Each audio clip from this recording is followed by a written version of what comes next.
დავიწყოთ საკითხით, რომელიც უკავშირდება სალომე ზურაბიშვილის ვიზიტს შეერთებულ შტატებში. ჩვენ ვნახეთ ამ საკითხზე რა არის გამოხმაურება სალომე ზურაბიშვილის ტვიტი ფორმატ X-ზე ასევე გამოქვეყნდა ცოტა ხნის წინ.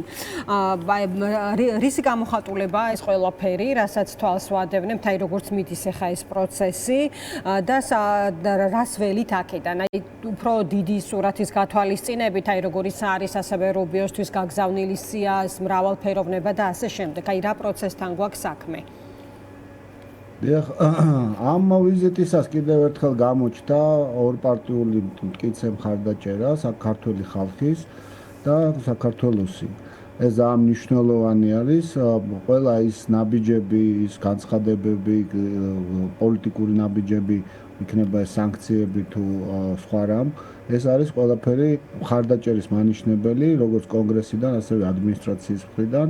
მხარდაჭერის მანიშნებელი ქართული ხალხის სურვილის, რომ ისინი ჩვენი ქვეყანა დარჩეს დამოუკიდებლად, აღარ ჩავარდეს აი ამ მორევში, რუსეთის გავლენის ქვეშ და ეს დასრულდეს ეს სახელმწიფოს მიტაცება. ძალიან მნიშვნელოვანია, რომ ეს ყველაფერი ანახებს ეს ორპარტიულ მხარდაჭერას იმ მოთხოვნებისა, რომელიც ქართულ ხალხს აქვს უკვე რამდენი ხანია.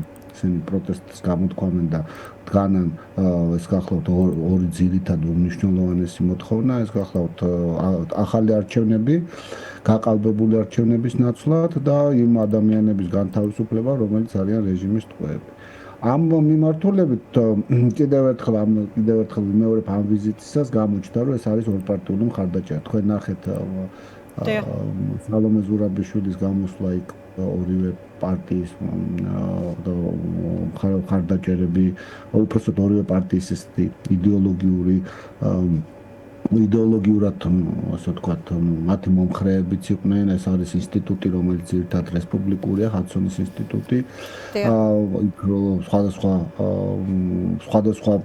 პოლიტიკური მსოფლმხედველობის ადამიანები იყვნენ, ასევე ყველა ის გზავნილი, რომელიც ჩვენ ბოლო პერიოდში მივიღეთ, იქნებოდა ეს კონგრესიდან, რესპუბლიკელებიდან თუ დემოკრატებიდან, ეს არის ყველაფერი იმის მანიშნებელი, რომ ეს არის ორპარტიულობაზე დაფუძნებული მხარდაჭერა ქართული ერის და საქართველოს მოსახლეობის მოთხოვნას. ეს არის ძალიან მნიშვნელოვანი და ყველასთვის უკვე ძალიან აშკარაა, რომელმაც შეუძლებელია, რომ რაიმე ტიპის სახეცვლილება განიცადოს ტრამპის ინაუგურაციის შემდეგ, ბატონ დავით, აი თქვენ თავად ტრამპის პოზიციონირება სხვადასხვა საკითხზე, მათ შორის რუსეთ-უკრაინის ომთან დაკავშირებით, აი რა ტიპის დასკვნის გაკეთების შესაძლებლობას იძლევა.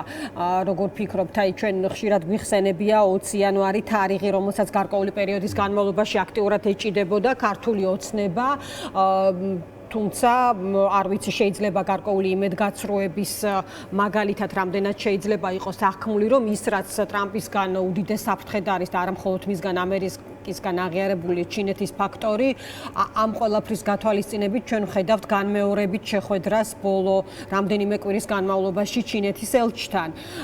ესეც ალბათ საგულისხმო ამბავია, თქვენ აქედან რა დასკვნა გამოიტანეთ? აქედან რა ვიცი, მე ვფიქრობ, ჩემი დასკვნაც იგივეა, რაც საქართველოს მოსახლეობის უდიდესი უმრავლესობის. ეს ადამიანები არიან ჩაბღაუჭებული ხელისუფლებაზე, ძალაუფლებაზე, ეს არის რუსი ოლიგარქის კლანი, რომელიც ცდილობს ყველანაირად შეინარჩუნოს ძალაუფლება, მისი ლეგიტიმაცია, რომელსაც აღარ არსებობს და განაგრძონ ამ ქვეყნის ძარცვა. აი ეს არის მათი უმნიშვნელოვანესი ამოცანა და ამ ამოცანის ასრულებისათვის მზად არიან, რომ საქართველოს ინტერესების საზიანოდ იმოქმედოს და ჩვენი პირდაპირ ავტორიტარებთან ჩანს, რომ დაახლოება მიდის. თქვენ კითხვასთან დაკავშირებით, რა ვიცი, მე ვერ წარმოუდგენელია პრაქტიკულად ის, რომ იქნება ეს ტრამპის ადმინისტრაცია, რომელიც მოდის და საკმაოდ ხის განცხადებებს აკეთებს ბევრ რამეზე, თუ იქნება ნებისმიერი სხვა ამერიკული ადმინისტრაცია, წარმოუდგენელია, ვინც ამერიკულ პოლიტიკას იცნობს, წარმოუდგენელია, რომ იფიქროს, რომ თითქოს ეს მისაღები იქნება სახელმწიფოს მიტაცება, დემოკრატიის უკუსვლა სხვა ქვეყანაში, რეგიონში ყველაზე ავტორიტარულ და ყველაზე აგრესიულ რეჟიმებთან დაახლოება, ისეთ როგორც არის ირანის რეჟიმი მაგალითად, რა ვიცი. არ გამოუტოვებიათ არც ერთი შესაძლებლობა, რომ ირანში გაგზავნებულიყვნენ და ისეთ ხალხთან ერთად არის, რა ვიცი, ხშირ შემთხვევაში ჰეზბოლა და ჰამასი და რა ვიცი, 1000 ესეთ ჯურის ხალხთან ერთად გამოჩენილიყვნენ ამ ღონისძიებებზე და ჩინეთთან, მაგრამ განსაკუთრებულად მნიშვნელოვანია ის, რომ რუსული პენეტრაცია, რუსული გავლენების ზრდა, მზარდი ზრდა საქართველოში და რუსეთი არის პირდაპირ. იცით რა, თითქოს გაუბრალოება ხდება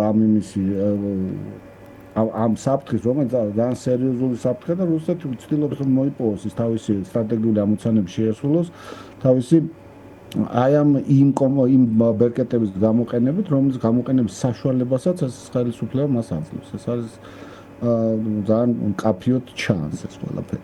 ამიტომ მე ვერ წარმომიდგენია, რომ რომელიმე ამერიკული ადმინისტრაცია იყო. ამიტომაც იყო ეს დაჩქარებული მცდელობა, რომ უკვე რა ვიცი, ახალი ადმინისტრაციისთვის რაღაც თვითონ შეეთავაზებინათ, რომ აქ უკვე რუსული გავლენა გამტკიცებული და ჩამოყალიბებულია. და ეს გეგმა ჩემი აზრით აი სწორედ ქართველებმა საქართველოს მოქალაქეებმა, ადამიანებმა, რომლებიც ქუჩაში გამოვიდნენ და თავიანთ მომავალს იცავენ, ამათმა ჩაშალეს.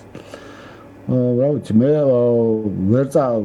არათუ მე საერთოდ მე ვფიქრობ, რომ თვითონაც იმ ადამიანებს, ვინცაც მეტნაკლებად ესმის რა ხდება ხომ სამყაროში, იმათთვისაც ეს მხოლოდ პროპაგანდის მასალა არის, რომ აი 20-ის მერე სხვანაირად იქნება, მერე შეცვალეს ხო ნახეთ რიტორიკა და თქვენს რომ აი 20-ის მერე რომ ანუ თქვენ დარწმუნებით ბატონ დავით შეგიძლიათ თქვათ რომ ანუ ვითარება პროგნოზირებადია იმ თვალსაზრისით რომ შეუძლებელია იყოს აცდენა იმ თქვათ იმ განცხადებებსა და იმ პოლიტიკას შორის რომელსაც აჩვენებს მსოფლიოს თუნდაც რეგიონული თვალსაზრისით ხო პრეზიდენტი ტრამპი ანუ ამაზე დარწმუნებით შეგვიძლია ჩვენ ახლა საუბარი რომ არანაირი აცდენა თქვათ დღევანდელ განცხადებებსა და ტრამპის პოლიტიკას შორის არ იქნება.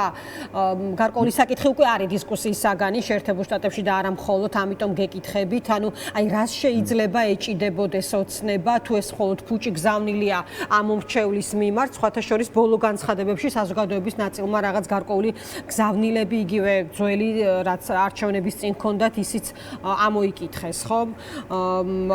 ამიტომ გისვამთ კითხვას, მთლიანად ყალგასულია, მთლიანად წყალშემდგარი არის ეს არგუმენტები და უსაფუძვლოა რომ მაინც რაღაცას ელიან რაღაც განსხვავებულს იმ სურათისგან რომელიც ამ წუთებში არის არა ერთადერთი მე ვფიქრობ ქალბატონო ანა რომ ისი მოლოდინიც ჰქონდათ ეს არის რომ ნაკლებად ყურადღება ექნება ტრამპის ადმინისტრაციას ჩვენ რეგიონისადმი აი ეს იყო ალბათ მათი მთავარი ესე ვთქვათ ქვაკუთხედი რისი იმედიც ჰქონდათ რაც მე ვფიქრობ რომ არ არის ასე და ის რომ ახლა უკვე მათ შორის განსაკუთრებით აი რესპუბლიკურ პარტიაში ასეთ მაღალია ყურადღება საქართველოს საკითხებისადმი ეს უკვე პრაქტიკულად გამორიცხავს იმას რომ ადმინისტრაცია არ იქნება დაკავებული ამით რა ძალიან მნიშვნელოვანია მე ვფიქრობ ეს არის ის რომ მე ვერ წარმომიდგენია რომ ქართულმა ხალხმა განაგრძოს ბრძოლა, ქართველი ხალხი ისე მტკიცეთ იდგეს სწორედ იმ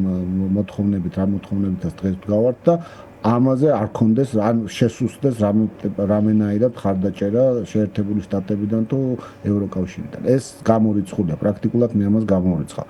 მაგრამ საბოლოოდ ჩვენი ბედი ჩვენი ქართველების ამ ქვეყნის მოქალაქეების იმათ ვისაც ეს ქვეყანა უყვარს არის ჩვენსავე ხელში და დარწმუნებული ვარ რომ ჩვენ გადავწყვეტავთ ამ ბედს და გვექნება მტკიცე მხარდაჭერა როგორც შეერთებული შტატებიდან ასევე ყველა სხვა ჩვენი სტრატეგიული მოკავშირიდან მთელი თავისუფალი სამყაროდან ეს ჩანს ძალიან აშკარაა დიდი ხნის განმავლობაში სხვათა შორის აი ამ საინფორმაციო манипуляციებით და სხვა ასე ვთქვათ მეთოდებით ხერხდებოდა რომ რაღაც ესენი ცდილობდნენ რომ რაღაც თითქოს ეს ყურადღება ნაკლები ყოფილიყო მაგრამ ახლა უკვე ყოველთვის ეს აშკარაა ძალიან მკაფიოა და მე ვფიქრობ რომ სწორედ ეს დაჩქარება სწორედ ამისი ამოცანა იყო რომ რაღაც ფეტა კომპლი დაეხვედრებინათ იმისთვის რა ქვია ტრამპის მოსვლის შემდეგ კი ბატონო და ბოლოს დავასრულოთ ისევ ინაუგურაციის საკითხით კონკრეტულად ჩვენ ვიცით რომ ქართული ოცნების მთავრობიდან არავინ დაესწრება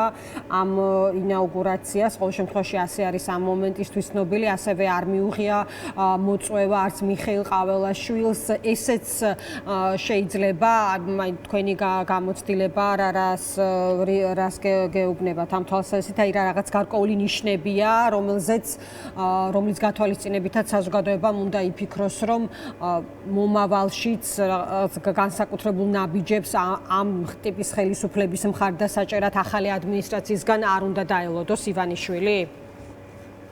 დიახ, იცით რა არის, რა ვიცი, კონკრეტულად ეს ინაუგურაციაზეც, რა ვიცი, თქვენ რატო ეგონა ვინმეს, რომ ვინმე არის ესე ვთქვათ, იმდენად ან გულუფრთხილ, ან იმდენად საკუთარ პოლიტიკურ რეპუტაციას არ უფრთხილდება, რომ ადამიანი, რომელიც რეალურად სახელად ქვია პრეზიდენტი, მაგრამ ამას რაღაც კომიკური კონოტაცია ყოველთვის ახლავს, ხო?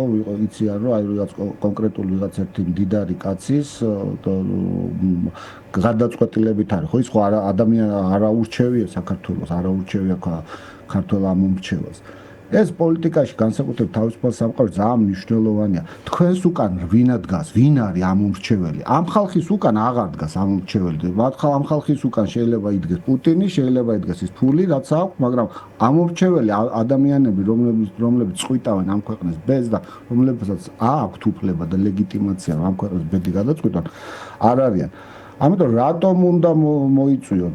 რატომ უნდა საკუთარი რეპუტაცია შეაგდონ სასწორზე? ამისთვის მე ჩემთვის წარმოუდგენელია. ეს ადამიანები ამერიკის კონგრესის წევრები იქნებიან თუ ადმინისტრაციის წევრები, სერიოზულად უდგებიან საკუთარ პოლიტიკურ კარიერას და იმ საქმეს, რომელსაც აკეთებენ. რა ვიცი, რატო ამიტომ მე არც მქონდა მოსაზრება მოლოდინი, რომ დაპატიჟებდეთ. მით უმეტეს, როდესაც აი რაღაცა რუსული ტიპის პროპაგანდის გადამღერება გვესმის ქართულ ენაზე, რომ $1000 იხდიან თუ არც მინდა ამ სისულელების გამეორება, შეთქმულების თეორიები, რაც გლობალური ომის პარტია, რაღაცა ღრმა სახელმწიფო თუ რა ვიცი, რეებზე ლაპარაკობენ, საერთოდ წარმოუდგენელია. შეიძლება ცოტა ხნის განმავლობაში რაღაც უცხო პლანეტელებზე დაიწყოს საუბარი. მაგრამ ამას ხო ყველა მიცის, რომ ეს არის პროპაგანდისტული ხაზი და ამ პროპაგანდისტულ ხაზზე აყოლა საკუთარ პოლიტიკურ რეპუტაციასაც შელახავენ. ამიტომ მე არ ვფიქრობ, რომ ვინმე საერთოდ მეტანაკლებად მაინც სერიოზული აღქმა აქვს ამ დაჯგუფებების. მადლობა.